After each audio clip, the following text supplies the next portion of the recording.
Okay, good morning.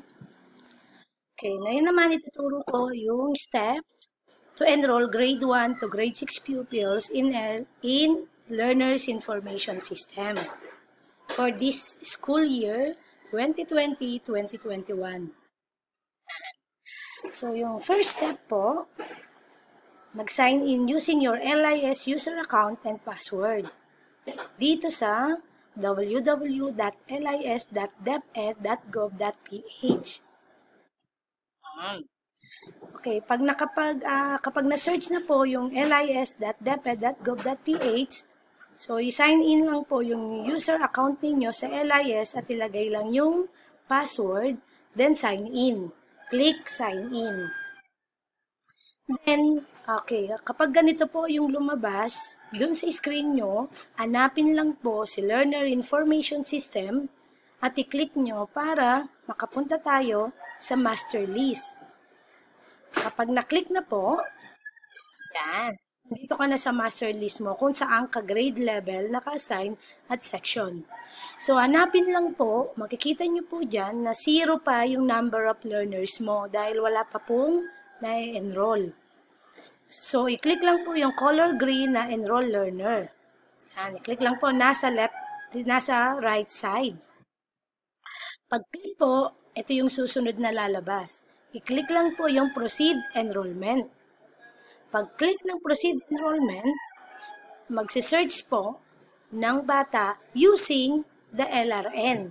Ilalagay po yung 12 digits number ng LRN ng bata para ma-search mo siya at ma-enroll sa ating system. Pag-click po ng search by LRN, ilalagay yung number, digit number, then lalabas yung result na na-search mo. Then, i-preview po. Paki-check yung birthday, yung pangalan, at yung most recent enrollment record niya. Kung yun talaga yung bata mo. Then, click continue. Then, pag-click continue po, lalabas yung date of official enrollment. So, ilalagay mo po doon yung month, yung day, at saka yung year natin ngayon. Bago mo ko i-click ang continue. So, ano ba yung date na ilalagay mo? As the DOOE. Yung ibig sabihin ng DOOE is the date of official enrollment ng bata. So, ang ilalagay mo po dyan kung kailan kinuha yung learner's packet. So, titignan mo dyan kung dun sa talaan ng pagkuha ng learner's packet, yung pinirmaan po ng magulang. Then, ilalagay mo yung date ng kanyang pagkuha, ng pag-confirm. Then, click continue. Click ng continue, then may lalabas po na another. So, tatanungin ka, is this a transferee? Kung ang bata ay transferee, i-click po yung yes. At kung ang bata ay dati nating estudyante, i-click lang po yung no. Then, yung erroneous po, ayaan lang po, wag pong i-click.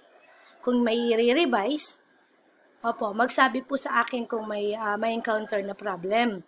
Then, susunod po, baba lang ng konti, yung conditional cash transfer, kung ang bata ay 4-piece. Then, makikita nyo po sa learners, sa information ng mother, father, may information na po dyan. So, i-double check lang po sa data ng bata kung tama dun sa kanyang record. Then, scroll down lang po. Makikita nyo po kapag transferee, kinlik mo yung yes, makikita mo yung the learner was previously enrolled dun sa dati niyang school. Diba po? Ayan, then i-click mo siya. Then, kapag 4-piece, ito po yung i-click, yung nasa unahan, conditional cash transfer. Yan. Then, pagkababa mo, ilalagay mo yung mother tongue, dito sa atin ay Tagalog. Kung meron ba siyang other spoken, ilalagay niyo po dun sa baba na other spoken languages. Then, tatanungin din po kayo if this learner is a member of indigenous people community. Okay, kung ano po, kung hindi naman siya member, i-check lang po yung no. If sinabi naman po ng parent, a member of IP pupil community siya, so i-ano lang po, i-check yung yes. Then yung resident po, dito sa atin is NCR 4th District, yung province natin. Then yung municipality, ilalagay po natin is Las Piñas. Then yung barangay po natin ay Almansa 2. Okay. Then, ilalagay po kung anong religion niya. Check nyo po kasi may dati na po yung data. Double check lang po. Ito po yung additional na nadagdag sa LIS, yung country of citizenship. Kung ang bata ay dito lang siya sa atin sa Philippines, pinanganak. Kung mga learners naman tayo na na-other bansa na nag-transfer sa atin, lagay lang po kung anong country of citizenship niya. Then yung actual modality po, ilalagay kung modular print na binigay natin o yung online siya. Kung blended naman, may pipili po kayo ng dalawang choice doon na blended or pag blended is the modular print or the online. Then, i-check din po kung nagbigay ng record si bata sa inyo na may special needs siya, special educational needs, i-check lang po yung yes. Then, ika-classify po, i-scroll down lang po yung select at may mapipili ka doon kung ano talaga yung special needs niya.